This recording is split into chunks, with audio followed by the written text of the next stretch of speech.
Halo semuanya, selamat datang di Sapa JKN, suara aspirasi dan perbincangan JKN.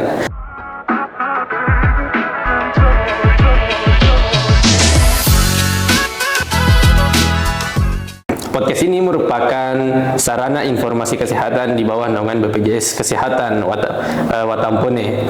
Dalam episode kali ini kita akan membahas secara mendalam terkait BPJS 1.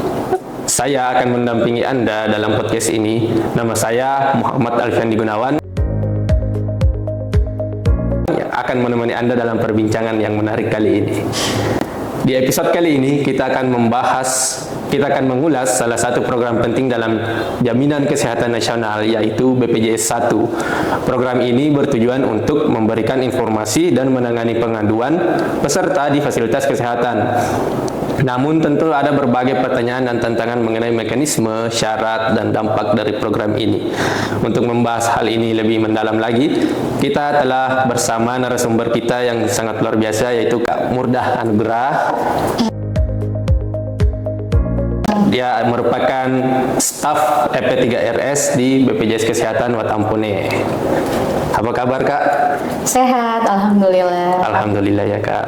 Ya, jadi mungkin bisa langsung saja ya Kak, karena ada begitu banyak pertanyaan, jadi agar kita bisa, teman-teman pemirsa bisa lebih memahami, mungkin Kak bisa kita jelaskan Kak apa yang dimaksud sebenarnya dengan BPJS 1 itu? Baik, jadi BPJS 1, BPJS Siap Membantu merupakan sebutan bagi petugas BPJS Kesehatan yang berperan dalam pemberian informasi maupun pengaduan di rumah sakit. Jadi kalau bisa disebut BPJS 1 itu adalah garda terdepannya BPJS Kesehatan di rumah sakit ataupun di vaskes kerjasama. Itu Fandi. Oh, jadi BPJS 1 itu singkatan ya Kak dari BPJS Siap Membantu. Betul sekali. Oh. Tapi ini Kak, kan tadi Kakak bilang ini BPJS 1 di fasilitas kesehatan. Jadi agar teman-teman ini bisa tahu BPJS 1 itu apa yang jadi ciri khasnya BPJS 1 itu Kak?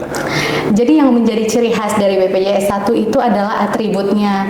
Jadi kalau petugas BPJS Kesehatan lainnya datang ke rumah sakit itu berbeda dengan BPJS 1. Kalau BPJS 1 mudah dikenali dengan atribut yang digunakan, yaitu menggunakan rompi yang seperti yang saya gunakan ini, rompi berwarna sage, dan juga ada pin BPJS 1-nya. Itu merupakan ciri khas dari petugas BPJS 1. Sama seperti foto yang ada di berbagai titik yang ada di rumah sakit, seperti itu. Oh, seperti itu ya Kak. Nah, kemudian nih Kak, apa sebenarnya alasan implementasi terdapatnya BPJS 1 itu Kak? Kalau ditanyakan alasan hadirnya BPJS 1, sebenarnya sebagai garda terdepan, itu tadi yang saya bilang, sebagai garda terdepan BPJS Kesehatan dalam membantu peserta yang membutuhkan informasi terkait BPJS Kesehatan ataupun mengalami kendala pelayanan di vaskes, itu kami hadir untuk membantu, seperti itu. Oh, jadi untuk membantu ya Kak. Jadi nih Kak, sebenarnya apa tugas dan tanggung jawabnya petugas BPJS 1 di rumah sakit? Tugas dan tanggung jawab petugas BPJS 1 sesuai yang tertuang dalam SK Dirjen Pelkes nomor 22 tahun 2023 itu ada 8. Yang pertama, melakukan tindak lanjut pemberian informasi dan penanganan pengaduan di FKRTL. Yang kedua, melakukan kunjungan atau customer visit kepada pasien JKN yang ada di rumah sakit. Yang ketiga, melakukan monitoring harian terhadap display tempat tidur dan jadwal operasi yang selanjutnya bisa kami lihat di aplikasi mobile JKN. Yang keempat, memastikan pelaksanaan pencatatan informasi dan penanganan pengaduan melalui aplikasi SIPP. Selanjutnya, berkoordinasi dengan UKPF terkait jika terdapat pengaduan yang tidak selesai di fasilitas kesehatan. Selanjutnya, memastikan petugas rumah sakit melakukan pengentrian bayi baru lahir melalui aplikasi SIPP.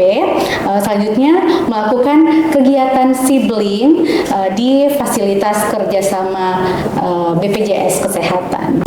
Oh, jadi banyak ada juga ya, Kak. Iya. Nah, ini mungkin banyak yang bingung ini, Kak. Kalau misalnya ini jika pasien mengalami kendala di rumah sakit, apakah bagaimana bisa langsung menghubungi petugas BPJS 1 itu, Kak? Tentu saja bisa. Jadi nomor kami petugas BPJS 1 itu tersebar di seluruh rumah sakit ataupun FKRTL kerjasama, ada di berbagai titik, bukan hanya di satu titik, ada di masing-masing vaskes, ada paling sedikit 5 titik poster BPJS 1 di situ, lengkap dengan nomor handphone yang bisa dihubungi apabila pasien atau peserta mengalami kendala pelayanan di rumah sakit, itu bisa langsung menghubungi kami. Juga jika misalnya kami kebetulan ada di rumah sakit, itu bisa langsung mendatangi kami, menanyakan secara langsung terkait kebutuhan dari pasien itu. Untuk saat ini kami karena jumlahnya masih terbatas, jadi kami belum bisa standby di rumah sakit. Jadi kami masih mobile dari rumah sakit satu atau dari klinik satu ke FKRTL yang lain. Kami ada jadwal kunjungan seperti itu. Jadi kalau tidak menemukan petugas BPJS 1, tenang, karena ada poster kami yang kami titipkan di setiap vaskes kerjasama, lengkap dengan nomor telepon kami yang bisa kami dihubungi. Bisa langsung dihubungi begitu. Betul ya, Kak? Sekali. Itu jika pasien ingin menghubunginya, Kak, apakah ada syarat dan ketentuan begitu untuk menghubungi, Kak? Ya, tentu saja dipastikan nomor BPJS 1 tidak salah ketik di handphone peserta. Kemudian jika sudah terhubung dengan petugas BPJS 1, melengkapi identitas dari pasien, kemudian kronologinya seperti apa, mendapatkan pelayanan di vaskes mana, biar kami bisa menindaklanjuti dari keluhan ataupun permintaan informasinya, seperti itu. Oh, ya, sangat informatif ya, Kak. Ini berdasarkan pengalamannya Kakak sebagai petugas FP3RS, apa saja informasi ataupun pengaduan yang sering ditanyakan pada petugas BPJS 1 itu? Untuk informasi yang paling sering ditanyakan oleh peserta JKN itu ada informasi mengenai status kepesertaan, informasi mengenai mekanisme peralihan segmen dari misalnya dari PBPU Mandiri menjadi PBI, ataupun dari PPU nonaktif menjadi PBPU Mandiri. Ada juga yang paling sering juga itu terkait dengan kendala pada saat ingin mengambil antrian online melalui aplikasi mobile JKN, namun nomor handphone atau email yang terdaftar di aplikasi BPJS Kesehatan itu tidak sesuai dengan yang aktif digunakan oleh pasien saat itu. Jadi kami melakukan koordinasi dengan bidang terkait untuk perubahan administrasi tersebut sesuai dengan kebutuhan peserta. Oh, jadi begitu ya, Kak? Iya. Kemudian, Kak, apakah misalnya dalam Kakak melaksanakan tugas sebagai BPJS 1 terdapat tantangan yang Kakak hadapi selama menjadi petugas BPJS 1 ini?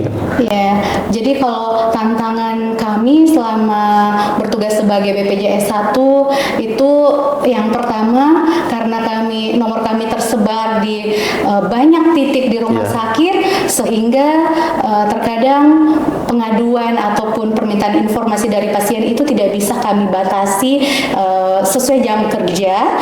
Jadi nih, Kak, selama Kakak bertugas sebagai petugas BPJS 1, apa kira-kira yang menjadi tantangan Kakak? Tantangannya seperti yang kita ketahui bahwa regulasi yang ada di BPJS Kesehatan itu adalah regulasi yang dinamis, artinya berubah-ubah sesuai dengan kebutuhan kita, sehingga kita sebagai petugas BPJS 1, di mana saya sebutkan tadi sebagai garda terdepan BPJS Kesehatan dalam menangani pasien atau peserta JKN, itu kita harus selalu mengupdate diri kita, pengetahuan kita, juga skill komunikasi efektif, agar penyampaian informasi yang kami sampaikan itu tersampaikan dengan baik kepada peserta, diterima dengan baik tanpa menimbulkan berbagai perspektif yang akan mungkin bisa juga menyebabkan gagalnya komunikasi kita, seperti itu.